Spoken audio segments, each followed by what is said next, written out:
All right, Jon Allen is a columnist for Roll Call, and Hogan Gidley is a CBSN political contributor. Thanks to the both of you gentlemen for joining us. Thanks, Marco. Thank you. All right, a lot to get to, but let's go ahead and start with President Trump's inauguration speech. John, what stood out to you? I actually thought that this sounded a lot like the campaign trail. There were some lines in there that were meant to temper a little bit. Certainly the line about red blood flowing from people regardless of their skin color, the red blood of patriotism. There were a couple of lines like that, but largely this was the dark America's in bad shape Trump of the campaign trail. It did not appear to be very much outreaching to people who voted against him. There wasn't a real shining city on the hill feel, a Reagan-esque optimism about the future. This was much grittier and tougher, but that shouldn't have been surprising, given that Donald Trump hasn't really been very different all along the way, and his basic authenticity is in the consistency of that message. Hogan, got to point out, it was remarkable how hostile President Trump was toward previous administrations during his speech, while former presidents were just feet away. What did you make of this?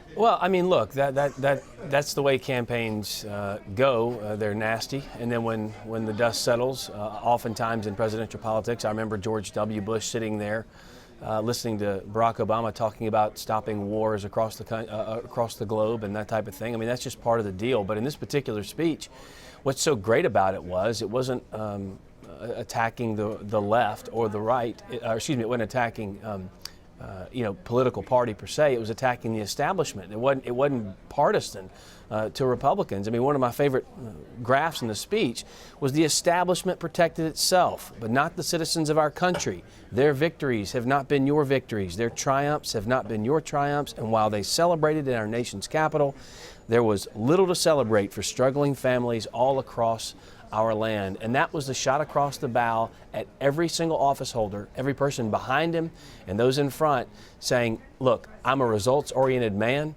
This was a results-oriented movement. Thus, the speech is results-oriented. It's about getting things done. And Jonathan's right. There was no political eloquence. There was no lofty speech in this conversation with Donald Trump, because he's about getting things done. And the people in this town, the people in positions of power, have talked for too long, and the American people have felt left behind. They felt kicked in the face with stagnant wages for 30 years. They want a change, and it was no surprise to me that Donald Trump came out and delivered exactly what got him there, which was speech about getting things done and taking no prisoners. It was not just about Democrats and how much he was angry with them. It was about Republicans, too. Anyone who doesn't get things accomplished or in the crosshairs of that speech. It is obvious that the country, of course, is still divided right now as we speak. A question for both of you, and you guys hit it on this a bit. John, first, did President Trump do enough on day one to try and unite the country? Yeah, I don't think he did. And, I think in response a little bit to what he was saying about the Washington establishment that Hogan was just discussing. I mean, the Washington establishment is kind of a convenient scapegoat in terms of you've seen a Congress that's been turned over tremendously over the course of the past decade. Democrats won in 2006, turned over tons of seats then. Republicans won in 2010, turned over tons of seats then in the House. You've had presidents going back to Jimmy Carter talking about being outsiders running against the Washington establishment, the only exception to that being George H.W. Bush over the last 40 years. This rhetoric is easy and it's simple.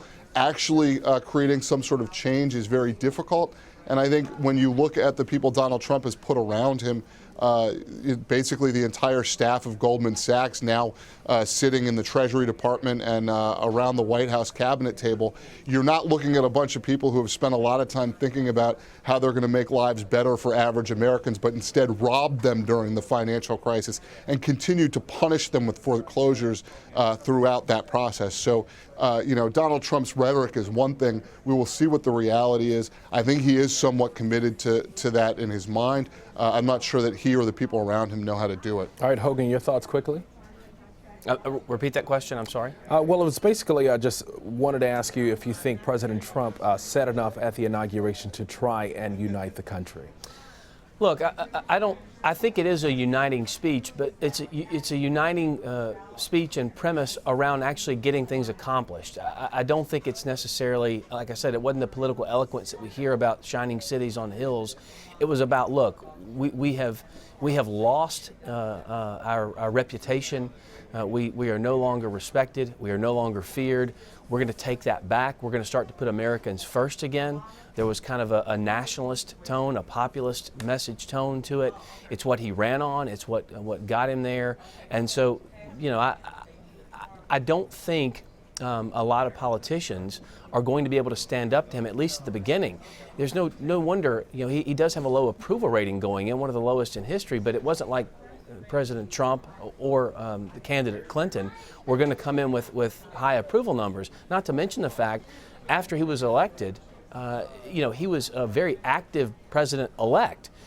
He was taking on Carrier and keeping jobs for Carrier and Ford and Boeing and those types of things, tweeting nonstop. He was very active.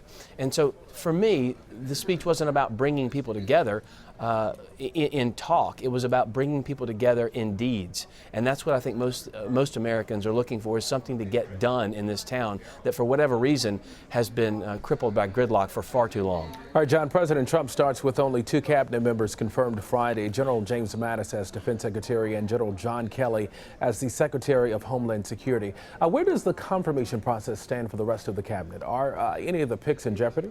Well, you know, I would just say, number one, if you were going to have 2 departments filled, those would be the ones you choose pretty early there. I think most of Donald Trump's nominees are going to get through, if not all of them. There will be, you know, there's been a little bit of delay, in part because of the paperwork, I think in part because the Trump administration is concerned that some of these nominees haven't been quite ready for prime time in terms of putting them before committees that are going to ask tough questions.